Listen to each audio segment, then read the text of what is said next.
first, let's start with this case. When my sister got her dog, she was obsessed with it for about a week. She had seen some influencer with the same breed and decided she had to have one too, without doing any research or considering if she could actually handle it. The problem? She picked a high-maintenance breed that required constant grooming, training, and actual effort. It wasn't a low-energy, easygoing pet. It was a working breed that needed discipline, structure, and a ton of exercise. She wasn't ready for that. At first, she posted cute pictures and acted like she was the best dog mom in the world. But within a few weeks, reality hit. The dog chewed up her expensive furniture. She got mad. The dog had accidents because she never took it outside. She called it stupid. The dog had separation anxiety because she never spent time with it. She left it alone even more. Instead of taking responsibility, she started neglecting it. She barely fed it on time, never walked it, and when it misbehaved because it had zero structure or training, she just locked it in a crate for hours. Then she decided she didn't want the dog anymore. And who did she try to dump it on? Me. She called me one day acting like she was doing me a favor. She claimed she was so sad to give the dog up, but that she just didn't have the time. She said it would be perfect for me because I work from home and love animals. I told her no immediately. I knew exactly what was happening. She didn't want a solution for the dog. She wanted an easy way out for herself. She figured I'd take responsibility so she could walk away guilt-free. She begged. She tried guilting me about how she had no other choice. I reminded her that she had plenty of choices, like actually taking care of the pet she chose to bring home. She tried to guilt-trip our parents into pressuring me. That didn't work either.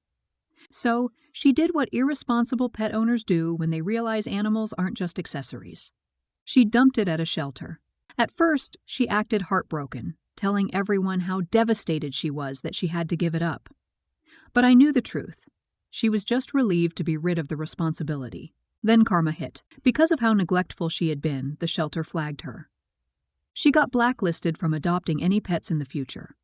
The best part? The dog got adopted by a responsible family. Someone who actually wanted it, trained it, and gave it the care it needed. Now my sister complains about how unfair it is that she can't get another pet. Let's start judging. You're not in the wrong. The way some people treat animals is disgusting. She got a pet for clout, neglected it, and then dumped it the second it wasn't fun anymore. The fact that she's mad about not being allowed to own more pets is the worst part. She shouldn't be allowed near another animal. Everyone sucks. Your sister is obviously terrible for neglecting the dog, but you could have helped rehome it instead of just refusing outright. I get that it wasn't your responsibility, but in the end, the dog suffered because of her actions, and you could have done more to prevent that. You're in the wrong. You could have taken the dog or at least helped her find a good home. Instead, you left it to a shelter where it could have been euthanized. Just because she was irresponsible doesn't mean you had to be cold-hearted too. Next up, growing up, my stepbrother and I were never particularly close. He was always the kind of person who expected life to be handed to him, while I had to work for everything I had. Our parents got married when we were both teenagers, and from the very start, it was obvious that we had completely different mentalities.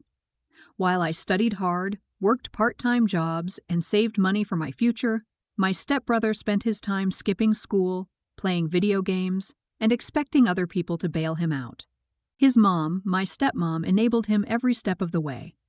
Whenever he failed at something, she made excuses. When he refused to get a job after high school, she let him live at home, rent-free, doing absolutely nothing. She always said he just needs time to find his passion. Well, it's been years, and he still hasn't found it. Meanwhile, I worked hard, got a degree, and landed a good job. I wasn't rich, but I was doing well enough to afford my own apartment. It wasn't huge or luxurious, but it was mine, and I had earned every bit of it. Then my stepbrother's free ride came to an end. His mom finally got tired of paying for everything and gave him an ultimatum: get a job or move out. So of course, he tried to move in with me. One night he called me acting like we were suddenly best friends. At first, he made small talk, asking how I was doing, which was already weird. He never cared before. Then he finally got to the real reason he was calling. He said that since I had my own place, it made sense for him to stay with me for a while. until he got back on his feet. I already knew what that meant.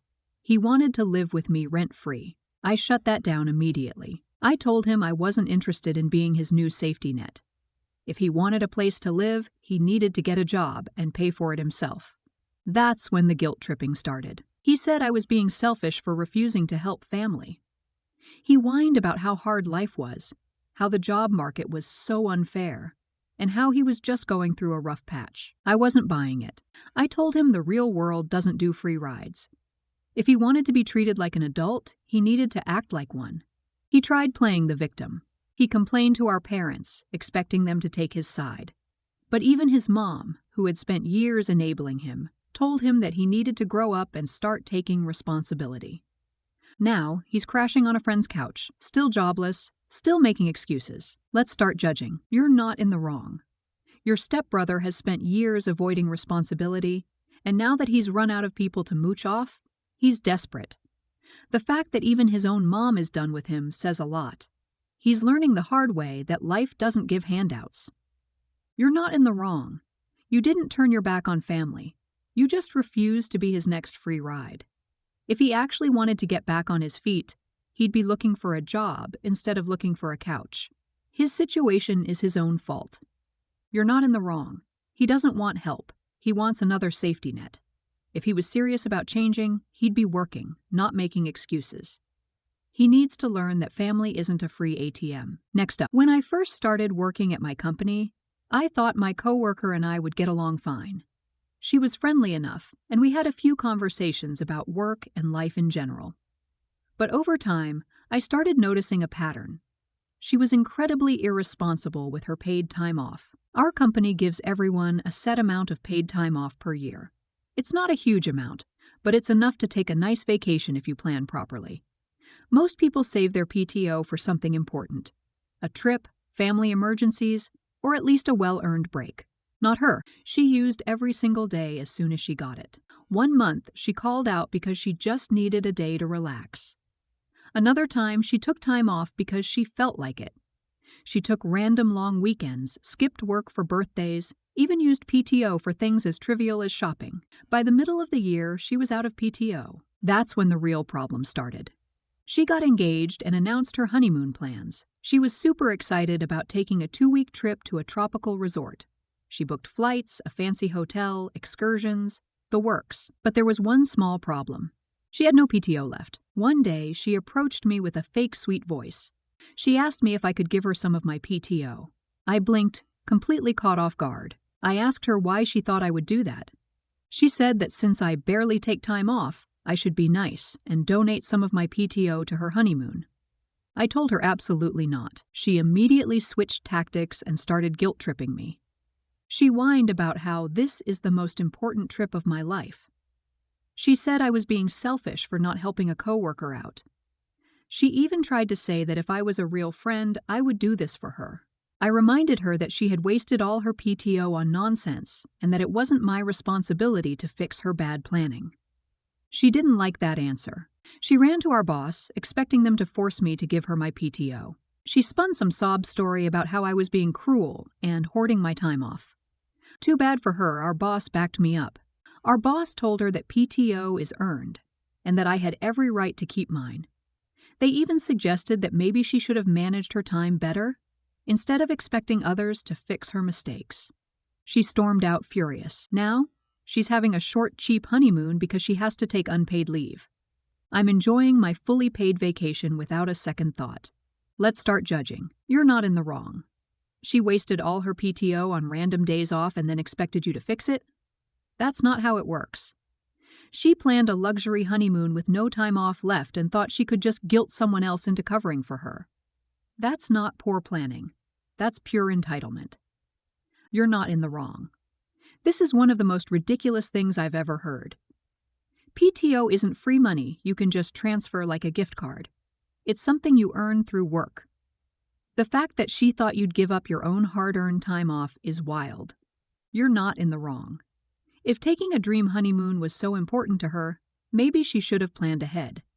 She had no problem using PTO for shopping trips and birthdays, but now that she actually needs it, it's suddenly your problem?